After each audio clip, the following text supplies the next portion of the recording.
Hey guys, how you doing? This is Michael from MMA Night and Day. Here to bring you the first segment of MMA Insight. This is a fan's perspective of what's going on in MMA. Now, we're going to start off the first episode of this, and I'm going to start off with talking about Tyron Woodley. Now, before I even get into Tyron Woodley, let me start this off by saying I was a huge fan of Tyron Woodley's. I absolutely loved watching Tyron Woodley fight. I was let's say he was one of my favorite fighters in the 170-pound division. But what happens is Tyron Woodley gets a fight with Johnny Hendricks. Johnny Hendricks pulls out, and Tyron Woodley sits out for 2 years waiting for a title shot. Now, right there, that was the first situation to where I was like a little put off by Tyron Woodley, because I'm like, come on, man. Like, you're powerful, you're fast, you have great wrestling. Like, he hits like a Mack truck. I just feel that he could have fought and actually deserved the title shot, as opposed to just, sitting out for a few years and just waiting for a title shot to be handed to him like he was entitled. But nevertheless, he gets the title shot. Now he fights Robbie Lawler, who's another one of my all-time favorites in that division. I kind of took Tyron Woodley to win that fight.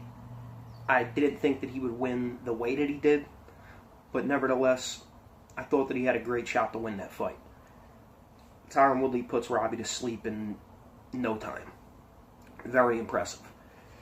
I was really, really big on Tyron at that point. I was like, wow, this guy's really the real deal. Then you look at his next fight against Wonder Boy. Now, he fights Wonder Boy.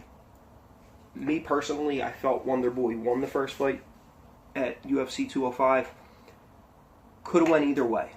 But nevertheless, they call it a draw. And Tyron Woodley starts to get this, I don't know, some type of thought in his head, like he was just, everybody was out to get him. Me personally, like I said, I felt that Wonder Boy won that fight, but they called it a draw. I can understand that. I wasn't mad about that. So then, when they started talking about the Wonder Boy rematch, and he was saying, Wonder Boy really didn't deserve it and all that, that was the second time that I was like, wow, like this guy's really starting to get on my nerves. And then he was using, all the racism, saying all that. Like, I mean, it just, so much was just getting me to where I was like, why is this guy getting under my skin? But nevertheless, he went ahead and fought Wonder Boy again. The second fight was nothing like the first. I mean, he put out this big thing of, oh, don't blink, and this is going to be, this is going to be a battle, we're going to go to war, and you did nothing. Like, literally. Wonder Boy wasn't much better in that fight. I, however, did have it 3-2, Wonder Boy, but, like I said, once again, another one of them fights to where you want to give Woodley to win, fine by me. Wonder Boy didn't do much to impress me that fight, so that's one of them instances where, you have to beat the champ to beat a champ. Did I feel that he actually beat him? No. Do I feel that he won the fight, like by points? Yes, but slightly. But then we move on, and he fights Damian Maia. Now, you fight Damian Maia, and you do absolutely nothing. He did negate the takedown. He did not allow Damian Maia to take him down, which Damian Maia was taking everybody down. A lot of people was saying, Tyron Woodley's huge and all that. And if people don't remember, Damian Maia fought at 85. Damian Maia is a giant at 170. So it was impressive of what Woodley did as far as not allowing Damian Maia to take him down. But come on, man. I mean, you did absolutely nothing in that fight. He gets the win, which I felt he deserved. He definitely won the fight. I'll give him that. But think back when he was, right before, when he was fighting Wonder Boy for the second time, he started talking about Wonder Boy's resume. And he's saying, oh, you fought a Johnny Hendricks that wasn't the Johnny Hendricks of old. If you think about it, when Wonderboy fought Johnny Hendricks, he was only one fight removed from the title. So that was still the Johnny Hendricks that we knew. Wonderboy just made him look less than Johnny Hendricks. I kind of feel that Wonderboy's the one that demoralized Johnny Hendricks and actually turned him into what he is now. Maybe I'm wrong, maybe it was something else. I mean, I understand Johnny was having a lot of problems with the weight cuts and stuff like that, but nevertheless, Wonderboy destroyed him. Now, like I said, Tyron Woodley was supposed to fight Johnny Hendricks. Johnny Hendricks didn't fight. Don't quote me on this, but if I'm not mistaken, I believe Johnny Hendricks' next fight after the whole Woodley mishap was Wonderboy. So how are you going to talk about Wonderboy fighting a Johnny Hendricks that wasn't the Johnny Hendricks of old, but you were just supposed to fight him? And when you didn't fight him, you sat out for 2 years, while Wonderboy went ahead and was just running through the division. I mean, he was just beating, person after person, from Jake Ellenberger to Johnny Hendricks, and, the list goes on. He beat Rory McDonald right before Rory left. I mean, Wonderboy was just running through the division, so I felt that he earned his title shot. But now you have Woodley, right from the jump after the Wonderboy fight, he was calling for GSP, he was calling for Nick Diaz. GSP hasn't fought in 4 years. Now, granted, GSP just came back and won the middleweight title, so you could tell GSP's still GSP, but nevertheless, you're asking for a guy that was out for 4 years. Then you're asking for Nick Diaz, who was out for almost the same length of time, hasn't fought in forever, and honestly, I don't remember the last time Nick Diaz won a fight. He didn't win the Anderson Silva fight. He didn't win the GSP fight. He didn't win the Carlos Condit fight. So, what did he really do to deserve a title shot? But he was talking that he wanted that fight. He wants, quote-unquote, a money fight. As Dana White said, you're not a money fighter. You don't bring in the revenue that like a Conor McGregor does. That's another one. He started asking for the Conor McGregor fight. Now, no, don't get me wrong. After everything that happened backstage at 205, it kind of made sense, and I thought that that was where they were going to go with it. I do, however, feel that Woodley would beat Conor McGregor. But you're talking about a guy that was fighting at 45, came up and fought at 55, fought the 2 fights with Nate Diaz at 70, and didn't even reach 170 in either fight. So, the guy's a very, very small 70. Very small. You're a big 70. And you're trying to pick fights with him. Then, now you're asking for fights with Nate Diaz, which, once again, Nate Diaz lost his last fight. Before that, he did beat Conor McGregor, but he only has, 3 fights at 70? 4 total, maybe, including the McGregor fights. I'm absolutely certain there's no more than 5. I should have done my homework before this and written it down, but I'm just going off of the head here. I do believe that Nate Diaz does not have, I'm certain that he doesn't have more than 5 fights at 170. But you're asking for a title fight with Nate Diaz, who is so much smaller than you. He's a natural 55er. Nate Diaz is not deserving of a title shot at 170 at all. But you have a guy who I absolutely despise. Now, do not get me wrong here. I do not like this man at all. But Colby Covington, I have to take my hat off to him. I really do. The guy has been winning. He's just been rolling off win after win. He just went into Brazil and fought Damian Maia. And literally destroyed Damian Maia. Now, once again, Tyron Woodley says, oh, well, I laid out the blueprint on how to beat Damian Maia. Okay, what blueprint? Because Colby Covington did nothing that you did. He stopped the takedown, and you were saying, oh, he was getting outstruck by a Brazilian Jiu-Jitsu guy. Where? The first couple rounds, yes, they were trading shots back and forth. But if you think about it, I mean, Damian Maia by the third round. He was done. Absolutely done. So how can you say that, he was getting outstruck?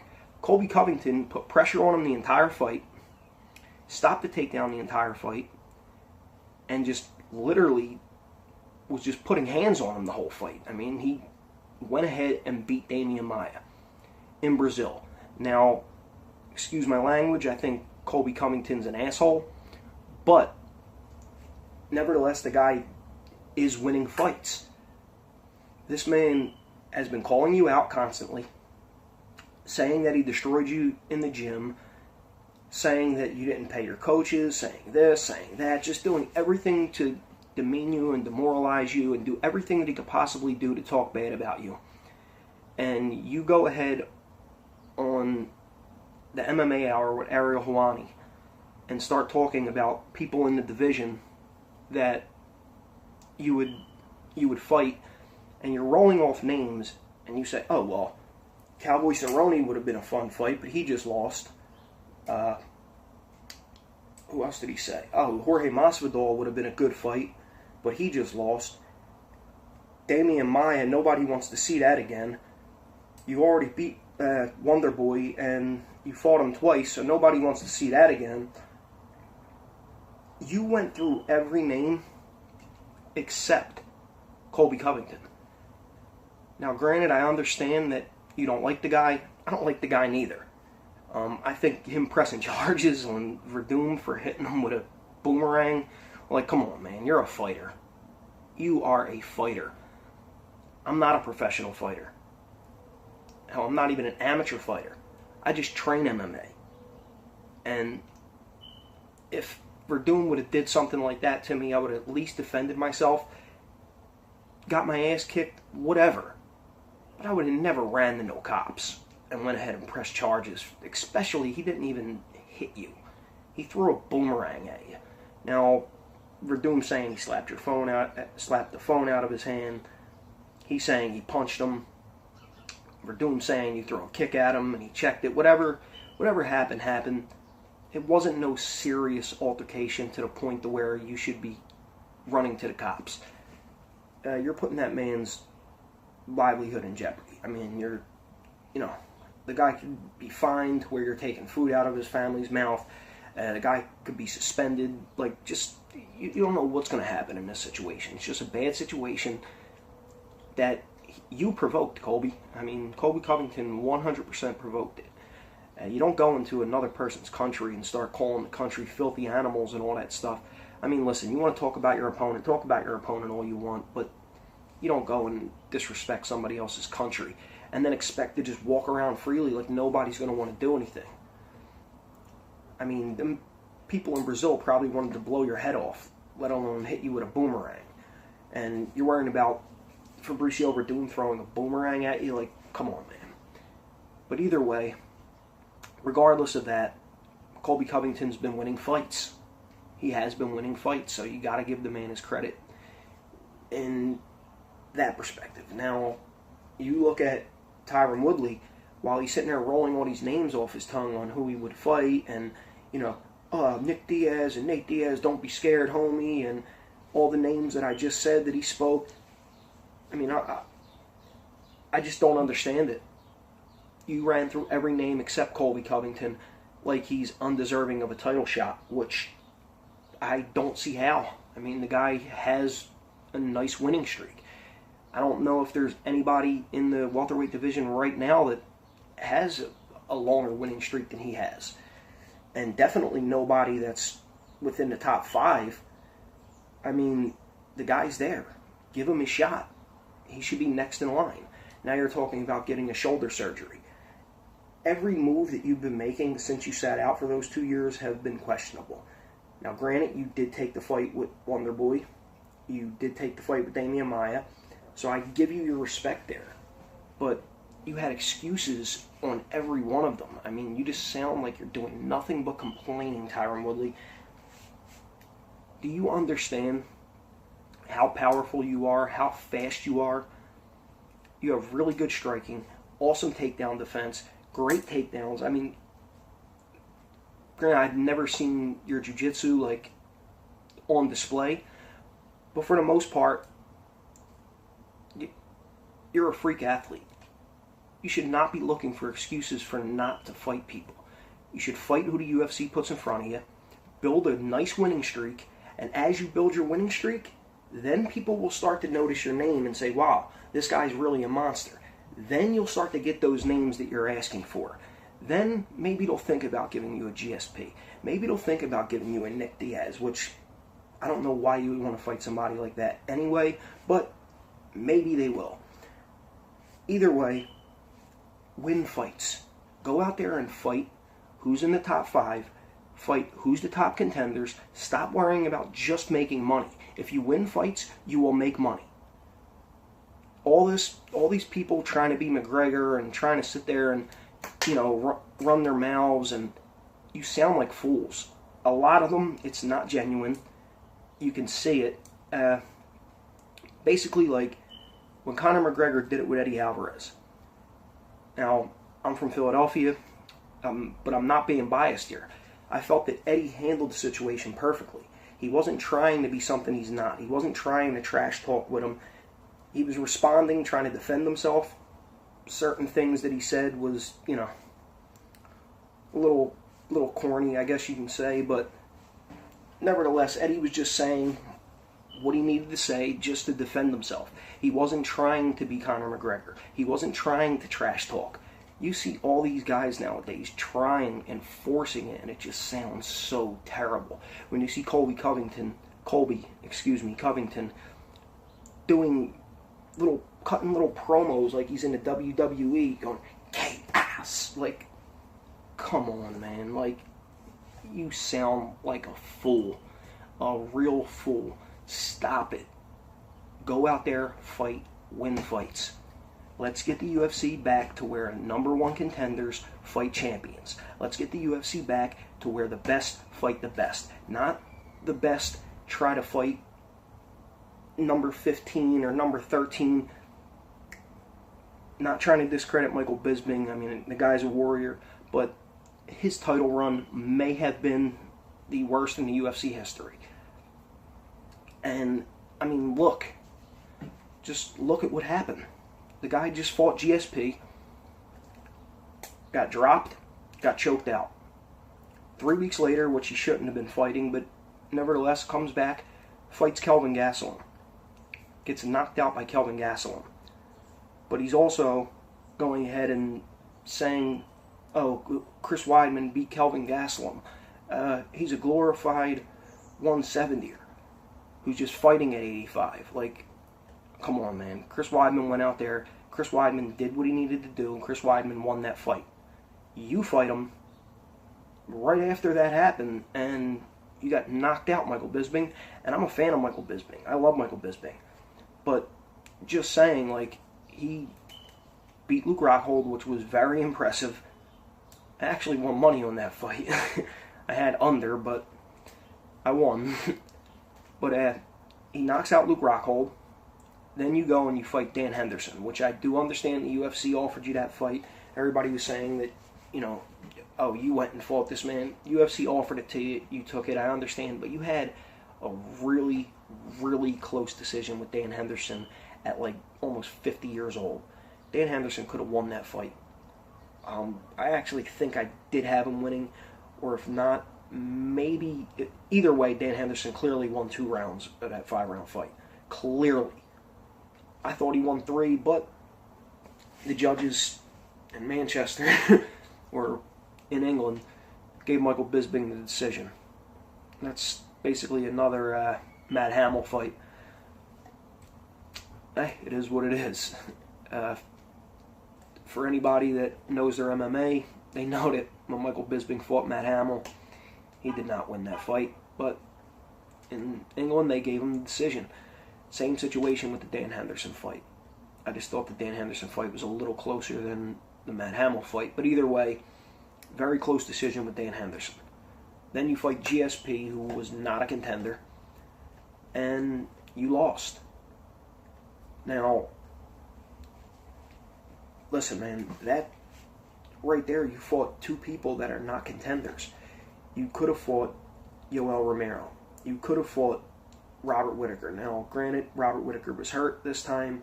Robert Whittaker had to pull out, so you went ahead and fought GSP. I understand that. I mean, listen, you're at the end of your career, get your money, all respect to you, I get it. But nevertheless, you didn't fight a contender.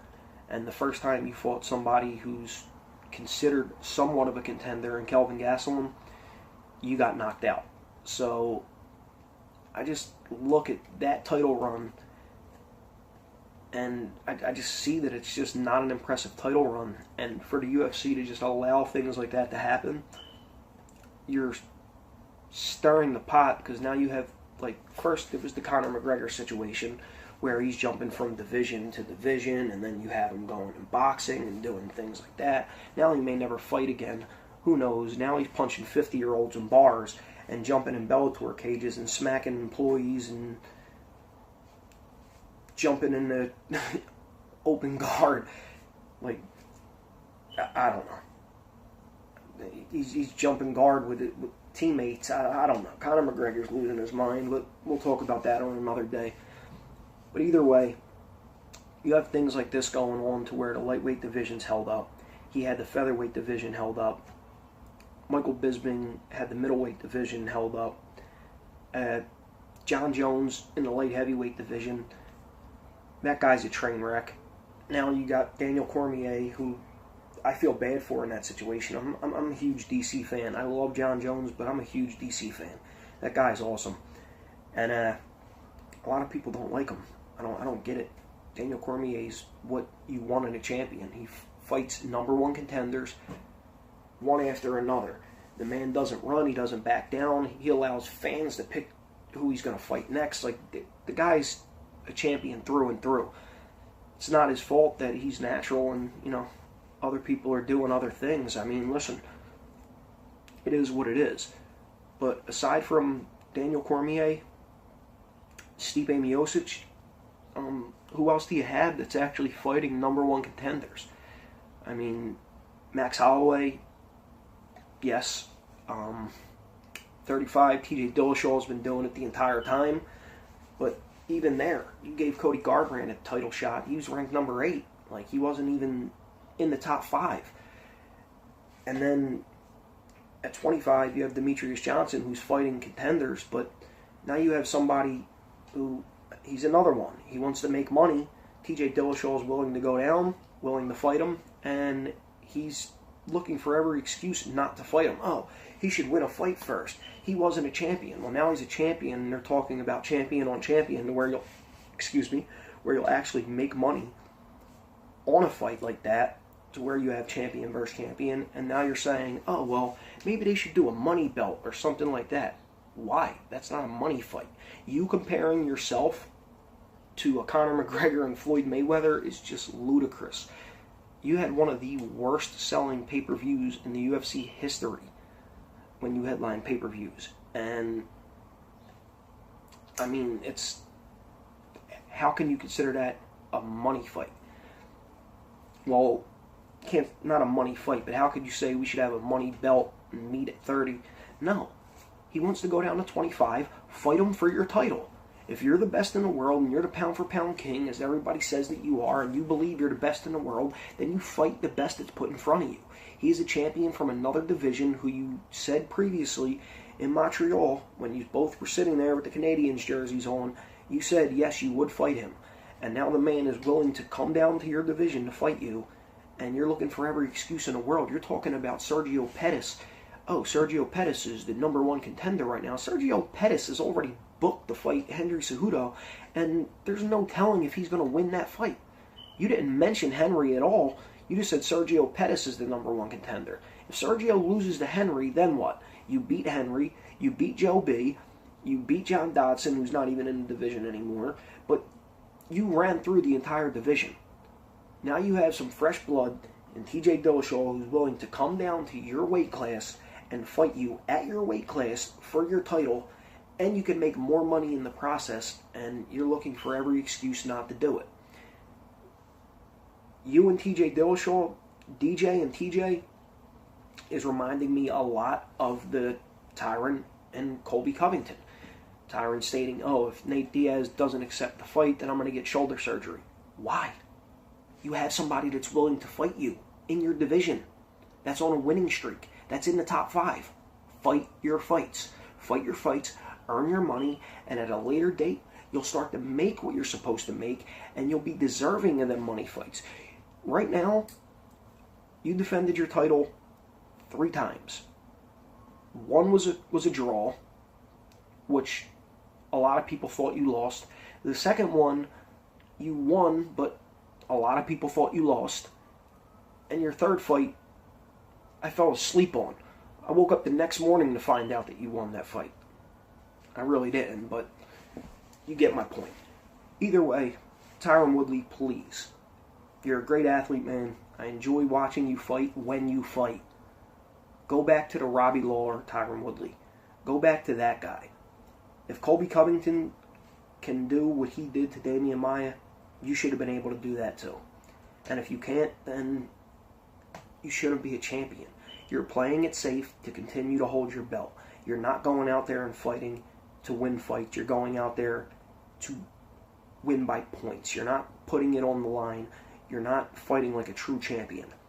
You're not fighting like a Chuck Liddell in his prime, Dan Henderson in his prime, Rampage Jackson in his prime, Matt Hughes in his prime.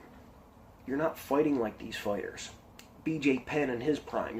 You're not one of those. So to consider yourself and say, oh, I'm the greatest welterweight of all time, you're not even close to GSP. And especially GSP when GSP was, right after he got armbarred by Matt Hughes and came out and was knocking people out and hitting people with spin kicks, and, his wrestling was just unbelievable. He was submitting people. Boxing was crisp. When GSP was training at Jackson's, that GSP, you're not in that caliber right now. You're really not. I understand that you want to be and you believe that you are, but you have to win fights in convincing fashion for people to start to like you. That's just what you need to do. Like I said, this is called MMA Insight, a fan's perspective to what's going on in MMA. I'm just a fan. That's it. I'm just a fan. I'm telling you from a fan's perspective what we want to see. We want to see you go out and fight to your potential, do what you need to do, and fight the way that you should fight in order to win. And if you do that, you will start to gain fans. You will start to gain respect of the fans. I know that you probably can give 2 shits about the fans right now. But to be honest with you, if you want these money fights and you want to start actually lining your pockets, you should listen to the fans. Fight your number 1 contender fights. Fight the people who want to fight you. Fight the people in your division. Get some wins together. Then worry about the money fights after that.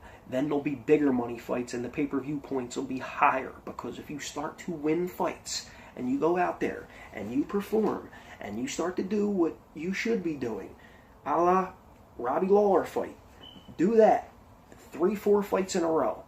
There's no denying giving you a money fight. Or there's no denying that the fans are going to be on your side because they're going to enjoy watching you knock people out.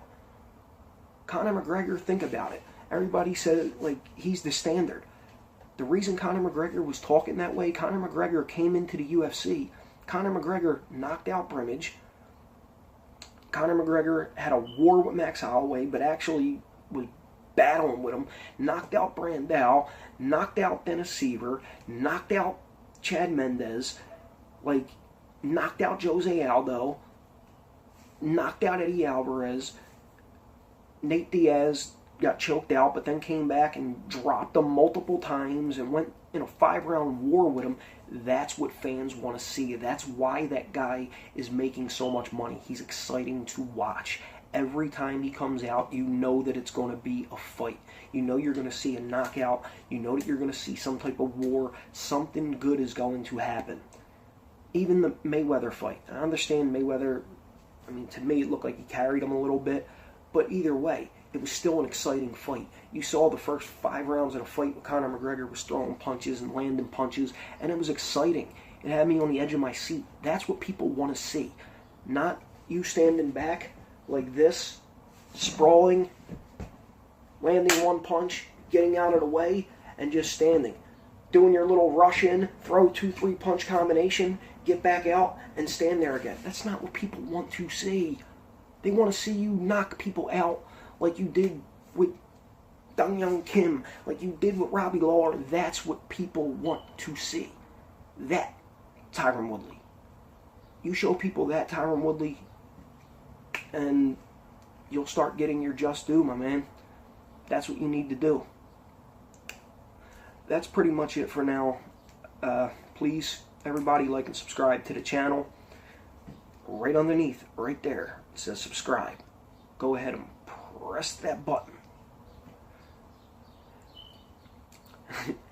But anyway, like and subscribe to the channel. If there's any questions, please, excuse me. If there's any questions, please feel free to leave them in the comment section below. Also, I'll be having more gear reviews coming up soon. And another MMA Insight should be coming up also this week, or if not, maybe the beginning of next week. So look out for that. Once again, like I said, like and subscribe to the channel. If there's any questions, leave them in the comment section below. And that's pretty much that. This is Michael from MMA Night and Day, signing out. Goodbye. Those guys, but there's nobody that's a clear contender right now. It's a lot of people that are talking. Fight that does something for me, that pumps me up, like George St. Pierre, one of the Diaz brothers, the Conor McGregor fight. If it's not one of those fights, then it has to be a clear-cut contender. Who's a clear-cut contender right now? There's not one. So they have to shuffle the deck. You know, you look at Stephen Thompson, who looked great against Masvidal. I've already fought him twice. Yeah. Nobody's going to watch me and Maya fight again. You know, Jorge Masvidal, which, you know, could have been a fun fight. Donald Cerrone, which could have been a fun fight. It's just a tough division, man, and you never know how these styles are going to play out. And I've beaten a lot of guys. Don't be scared, homie. In the top 10.